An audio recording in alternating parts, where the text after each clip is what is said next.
Mon dernier thème est la réponse donnée à cette situation du monde. Nos démocraties doivent être refondées en faisant appel à la liberté politique et à la raison. Car, pour décevantes et imparfaites qu'elles soient, nos démocraties libérales constituent le compromis rationnel et raisonnable entre deux formes de délire séduisantes comme des démons. La liberté sans limite du fascisme, qui suppose la liberté infinie des plus forts aux dépens des plus faibles, ou l'égalité communiste, qui garantit a priori une égalité absolue, à condition que chacun renonce à l'essentiel de sa liberté. Ainsi, en parallèle de cette mondialisation forcenée, de nouvelles formes d'expression de la démocratie continuent à se développer, notamment au travers d'organisations non gouvernementales et d'initiatives citoyennes. Notre projet consisterait en la mise en place de petites communautés que l'on pourrait appeler des sociétés civiles dans chaque ville, dans chaque région, dans chaque pays, et ceci bien sûr dans un long cheminement historique.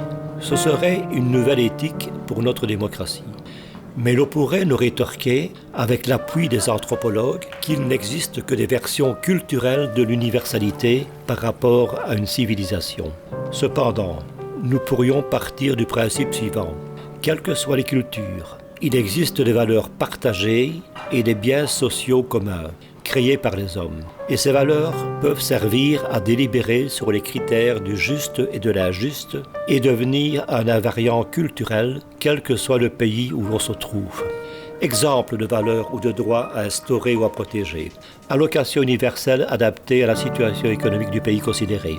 Respect de la personne au regard des droits établis, mais aussi des droits universels. Contrôle de l'éthique des partis politiques, mais aussi défense de l'environnement, etc., etc. Ainsi, le seul projet valide, à notre sens, est de reconstruire de nouveaux rapports sociaux et politiques qui seront placés au-delà de la réalité économique et sociale, à un niveau au moins égal à celui où s'est formé le système économique mondialisé. Ce long cheminement historique des hommes nécessite, nous l'avons vu, une bifurcation, une entropie négative. Car une entropie négative permet de mieux maîtriser le désordre créé par l'entropie, dans un sens où elle induit une régulation d'un système en expansion permanente. Par rapport au système institué, les réseaux, qui sont neutres d'un point de vue moral, pourraient alors, dans une bonne utilisation cette fois, servir de relais, de dialogue, à condition que ceux qui les utilisent ne réagissent pas sous le coup de l'émotion. Ces petites communautés, appelées sociétés civiles, auraient pour but le bien commun, puisque leur noyau de valeurs de base est identique. Nous serions alors dans une bonne rétroaction, une rétroaction qui n'emballerait pas le système. Le stade ultime de cette ouverture serait la constitution d'un gouvernement éthique mondial.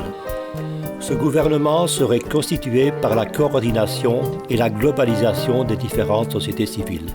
Cela lui donnerait la puissance d'interagir avec les autres structures dominantes dans notre monde, dont principalement une économie aux mains des sociétés multinationales, mais aussi des théocraties et des dictatures politiques qui refont surface actuellement et minent nos démocraties.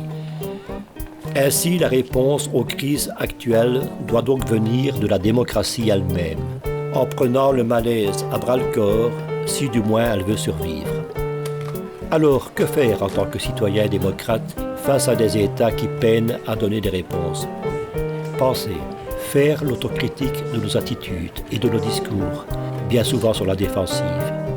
Aller sur le terrain au contact des gens dans la vraie vie, qui s'écrit dans les réseaux sociaux. Trouver les mots justes, vrais et comprendre, mais ne jamais exclure. Tout cela peut être difficile, voire impossible individuellement.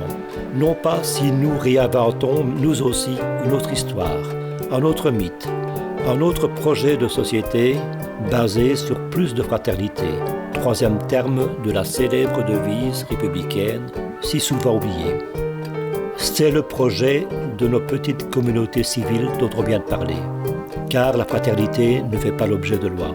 La fraternité s'incarne ou ne s'incarne pas. Elle est l'objet du faire. Sinon, alors c'est le chaos qui se profile à l'horizon. Mais on peut rêver. Et il faut rêver.